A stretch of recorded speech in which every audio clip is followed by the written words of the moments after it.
그런데 민주당에서 이런 얘기 나왔습니다. 어제 기준으로 대통령 선고일을 헌재가 지정하지 않으면 최상목을 탄핵하겠다. 헌재가 대통령 선고일을 지정하지 않는 것과 최상목 경제부총리를 탄핵하는 것에 어떤 인과관계가 있는지는 잘 모르겠습니다. 들어보시죠. 오늘까지 만약에 탄핵 심판 선고일이 미지정될 시에는 현재 고의 지연 상황이 의심되는 상황입니다. 빠르면 내일 전원위원회 개최하고 그리고 거기서 최상목 경제부총리의 탄핵안을 처리할 예정입니다. 만약에 오늘까지 윤석열의 선고일 미지정 시에는 저희 당에서는 비상행동의 수위를 격상할 예정입니다. 자, 그리고 어제 헌재는 선고일을 지정하지 않았습니다. 그래서 정치권에서는 그럼 오늘 민주당이 최상목 경제부총리를 탄핵한다는 건가? 라는 퀘스천 마크도 있는데 어떻게 들으셨습니까? 뭐 민주당의 탄핵병이 또 도졌다 이렇게 보입니다. 사실 이제 최상목 부총리 탄핵하겠다는 게 마은혁 후보자 임명 안 했다는 건데요. 지금 마은혁 후보자 임명을 계속해서 압박하는 것이죠. 저는 민주당이 사실 오히려 보이지 않는 손에 의해서 선고를 지금 늦추는 것 아닌가 이런 의심도 들고 있습니다. 이제는 헌법재판소가 더 이상 선고를 미룰 이유가 없다고 생각을 합니다. 충분히 이제는 그 많은 쟁점들 토의할 시간적 여유가 지난 것 같고요. 이제는 선고해야 되고 아마 민주당 측에서 저 말은 최상목 대행 탄핵 얘기만 했는데 다음은 한덕수 대행도 탄핵할 수 있어 이런 이야기 아닌가 이렇게 생각을 합니다. 지금 쌍탄핵 얘기도 나왔었는데 성춘 부의장님 어제 이 황정화 대변인 얘기 들어보니까 최상목 경제부총리에 대한 탄핵 추진하고 또 다른 이 수위를 높이겠다. 그러니까 헌재가 대통령 선거를 빨리 해주지 않으면 수위를 높이겠다. 한덕수 대통령 권한대행에 대한 재탄핵 뭐 가능성까지 안팎에서 나오는 것 같아요.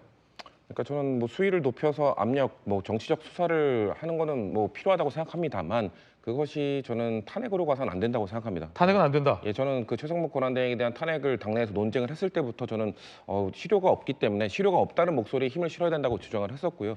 그 당시에 뭐 당내 정성호 의원도 역시 실효가 없다. 그런데 보류해야 된다는 말씀을 해주셨거든요. 정성호 의원도. 예, 그럼에도 불구하고 이거는 명분 때문에 최상목 권한대행이 잘못한 거에 대해서는 책임을 물어야 되지 않겠느냐라는 그 논리에 더 힘이 실렸던 건데 저는 이 정도 상황이 왔다면은 지금 최상목 권한대행이 경제부총리가 권한대행 시절에 마은혁 재판관을 임명하지 않은 행위가 얼마나 부적절한 것인지는 국민들이 다 알고 있습니다. 그것을 굳이 더 책임을 묻기 위해서 탄핵 소추를 하는 것이 오히려 저는 실익이 없다고 보기 때문에 그건 안 하는 게 좋다라고 생각하고 오히려 한덕수 권한대행에 대해서 정치적으로 압력을 가하는 것이 더 좋다. 왜냐하면은 저는 그 한덕수 권한대행의 그 탄핵 심판 결과가 나왔을 때 그 김복형 재판관 오히려 위헌 위법이 없다고 말했던 김복형 재판관의 그런 발언이 그 판시문이 더 우리가 활용해야 된다는 거라고 보는데요.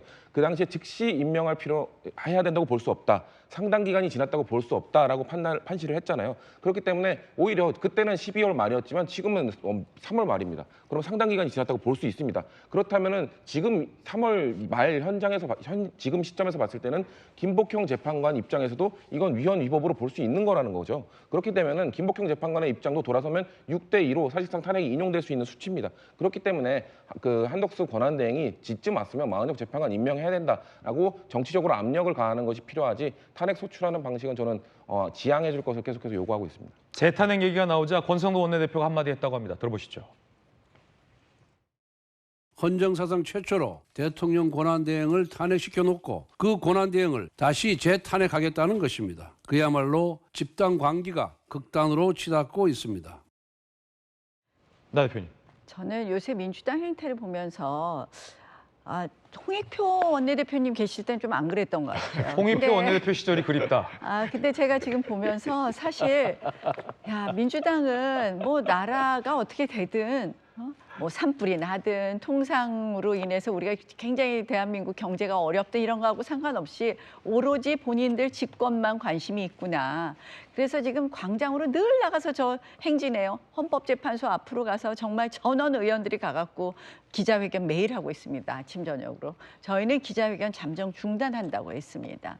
오히려 지금은 모두들 어떻게 하면 대한민국 국민들 진짜 산불에 대한 그런 걱정을 좀 누그러뜨릴 것이냐, 어떻게 빨리 진압할 것이냐, 또 우리 민생은 어떻게 챙겨야 될 것이냐 이런 좀 이야기를 해야 되는데 오로지 지금 압박입니다. 우리 법원이나 헌법재판소 정말 최후의 보루입니다. 저도 존중해드리고 싶은데 사실은 이제 최근에 보면 그동안 문재인 정권의 김명수 대법원장 체제 시절에 굉장히 법원이 흐트러진 것, 그리고 사실 우리가 인정할 수밖에 없는 우리법연구회의 판사들의 일부 행태 이런 걸 보면서 걱정을 담은 사실 비판입니다. 그래서 저는 이번 것을 계기로 해서 좀 정상화가 되어야 된다고 생각을 하는데요. 이제 저 광장에 나가서 그만 압박하시고 지금은 이제 탄핵 얘기할 때가 아니라 헌법재판소는 절차에 따라서 신속하게 재판해라. 이 이야기 할 때입니다. 그리고 우리 정말 여야가 추경 논의하고 해야 되는데 광장 그만 나가셨으면 하는 거 다시 한번 말씀드립니다. 홍익표 원내대표 시절이 그립다라는 말씀까지 전해드렸습니다. 궁금한 게 있는데 김관선 변호사님. 네. 일각에서 그런 얘기 있어요. 제가 야당에서도 들었고 여당에서도 들었는데 그냥 알 수는 없지만 소위 지금 이렇게 대통령에 대한 선고가 늦어지는 게 이거 뭐 5.5 대 2.5 아니요? 뭐 그런 얘기 있잖아요. 5.5 대 2.5로 나뉘어서 그런 거 아니요? 한 명이 여긴가 저긴가가 애매한 상황 아니냐 이런 얘기를 양당에서 제가 다 들었거든요. 아니 그런데 뭐 8대 0, 7대 2, 6대 2 정도의 어떤 인용에 우세했다고 한다면 제가 볼 때는 선고는 벌써 했을 거라고 봐요. 5.5, 2.5가 맞다. 네, 근데 그렇게 될 수도 있고 5대 3이 될 수도 있고 5대 3. 예. 그래서 굉장히 내부에서 뭔가 일이 일어나고 있다고 봐요. 더군다나 선고일제 잡는 것은 권한대행 헌법재판소의 권한대행인 문영배 헌법재판관이 주도권을 갖고 있거든요. 그렇군요. 그럼에도 불구하고 이거 빨리 선고하지 않는 것은 뭔가 내부에 문제가 있는데 그것이 인용과 기각이 뭐 대립을 하고 있다. 이제 숫자로 따지면 뭐 5대 3이면 기각이니까 3이 적다 하더라도 사실은 기각되는 거 아닙니까? 그렇습니다. 6이면 뭐 마찬가지겠지만 인용되는 거지만 그래서 그런 일이 일어났다고 보고 일어나고 있다고 보고 그렇지만 멀지 않았어요. 제가 볼 때는 민주당 좀 참고 기다리세요라는 말씀을 하고 싶고 그다음에 이재명 대표 어제 무죄 받았잖아요. 그냥 무죄 받았으면 이제 좀 숨 고르고 가야죠. 이제 뭐 자유로워진 거 아닙니까? 근데 그 겨우 한 일주일 못 참아가지고 계속적으로 뭐 탄핵했다 그런 거 하지 마시고 이제 산불도 났고 국정이 엄청 혼란한 상태고 여러 가지 지금 국가 위기 상태에 있잖아요. 그러면 위기 상태를 좀 봉합하기 위해서 좀 힘을 써야 하고. 탄핵 그만해라. 그렇죠. 그만하고 제가 한 말씀 드리고 싶으면 너무 대권에 욕심 가지지 마세요. 대권을 버리면 대권이 옵니다. 근데 대권을 탐욕적으로 노리면 대권이 오지 않아요. 그 너무 지금 급하게 하다 보니까 이 탄핵과 관련된 부분도 뭐 내란죄 철회하고 너무 급하게 가다가 사실은 제가 볼 때는 지금 체했다고 보거든요. 좀 큰 걸 보고 좀 천천히 가자 그런 말씀 드리고 싶어요. 예, 뭐 민주당 이렇게 급하지 않습니다. 민생도 잘 꼼꼼히 보고 있고 또 광장에서 국민들이 불안해하는 부분도 해소해 가고 있고요. 그 정당에서 어떤 그 정치적 수사와 그것이 꼭 현실화되는 것은 반드시 일치하지는 않습니다. 당장 오늘 본회의 또 그 취소됐죠 아마 나경원 의원님. 네. 예, 그 산불도 있고 하니까 오늘 본회의를 취소했고 오늘 본회의가 취소됐다면 당연히 탄핵이나 될 수가 없죠. 그리고 왜냐하면 의장의 협조가 필수적이에요.